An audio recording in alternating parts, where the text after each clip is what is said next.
England എനിക്ക് തോന്നുന്നു Argentina അപേക്ഷിച്ച് ഒന്നുകൂടി ടീം വൈസ് നോക്കുകയാണെങ്കിൽ ഒന്ന് ക്വാളിറ്റി ഇൻഡിവിജ്വലി ഒന്നും കൂടി നന്നായിട്ട് കളിക്കാൻ വന്ന പ്ലേയേഴ്സ് ഉണ്ട് അതിൽ.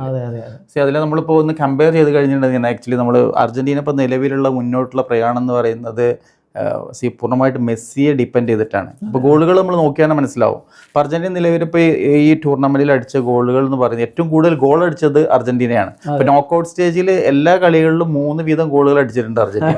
പക്ഷെ ആ ഗോളുകൾ കളിക്കുന്ന സാഹചര്യങ്ങൾ ഉണ്ടായിരുന്നു, ചലഞ്ചിങ് സിറ്റുവേഷൻസ് അവർ വന്നിട്ടുണ്ടായിരുന്നു. അപ്പൊ അതിനെ ഓവർകം ചെയ്യാനാണ് അവർ ഗോളുകൾ അടിച്ചിട്ടുണ്ടായത്, 3 ഗോളിലേക്ക് വന്നിട്ടുള്ളത്. അപ്പൊ ടോട്ടൽ 17 ഗോൾ അടിച്ചു. പക്ഷെ അതേപോലെ ഗോൾ കൺസീഡ് ചെയ്തിട്ടുണ്ട്. ഈ ഗോളുകളിൽ 8 ഗോൾ അടിച്ചത് മെസ്സിയാണ്. ബാക്കി നോക്കിയിട്ടുണ്ട്, 8 ഗോൾ മെസ്സി അടിച്ചു. പിന്നെ അതിനുശേഷം ഒരു 2 ഗോൾ അടിച്ച ലോത്തറോ മാർട്ടിനസാ, അതിൽ നിന്ന് ഒരു പെനാൽറ്റിയാണ്.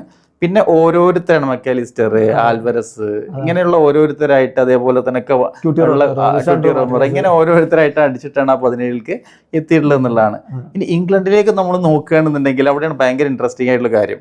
13 ഗോൾ അടിച്ചതിൽ 6 ഗോൾ വഴങ്ങിയിട്ടുണ്ട്. അതേപോലെ 6 ഗോൾ. ഈ 13 ഗോളുകളിൽ 12 ഗോളുകളും അടിച്ചിട്ടുള്ളത് കെയ്ൻ ബെല്ലിംഗ്ഹാം കോംബോ ആണ്. സാധാരണ അതിലെ ഏറ്റവും ഇൻട്രസ്റ്റിംഗ് ആയിട്ടുള്ള സംഭവം എന്ന് പറയുന്നത് ഒറ്റ ഗോളാണ്. നമ്മൾ ഫസ്റ്റ് ഗ്രൂപ്പ് സ്റ്റേജ് മത്സരത്തിലെ നമ്മുടെ ക്രൊയേഷ്യയായിട്ടുള്ള മത്സരത്തിൽ റഷ്ഫോർഡ് അടിച്ചിട്ടുള്ള ഒറ്റ ഗോള്. ആ ഗോൾ ഒഴിച്ചു നിർത്തേണ്ടി ബാക്കിയുള്ള 12 ഗോളും അടിച്ചിട്ടുള്ളത് ഇവർ 2 പേരാണ്. അതാണ്. അപ്പോൾ എന്താ പറയാ, അപ്പോൾ ഈ 2 ടീമുകളും അതേ രീതിയിൽ ഒരുപാട് സമാനതകൾ ഇതേ രീതിയിൽ പുലർത്തുന്നുണ്ട് എന്നുള്ളതാണ് ഇൻട്രസ്റ്റിംഗ്. ഇവിടെ മെസ്സി ഡിപ്പെൻഡൻസി എന്ന് പറയുമ്പോൾ അവിടെ ബെല്ലിംഗ്ഹാം ഹാരി കെയ്ൻ ഡിപ്പെൻഡൻസിയിലാണ് ആ ടീം പോകുന്നത്. അങ്ങനെ നോക്കുമ്പോൾ പറയേണ്ടി വരും. കുറച്ചുകൂടി സാറ് പറഞ്ഞ പോലെ തന്നെ ഇൻഡിവിജ്വൽ കപ്പാസിറ്റിയും അവരുടെ ആ ഒരു ഫിനിഷിംഗ് പാഠവും കാര്യങ്ങളൊക്കെ നോക്കുമ്പോൾ ഒരു എഡ്ജ് അവിടെ ഇംഗ്ലണ്ടിനുണ്ട് എന്ന് പറയേണ്ടി വരും.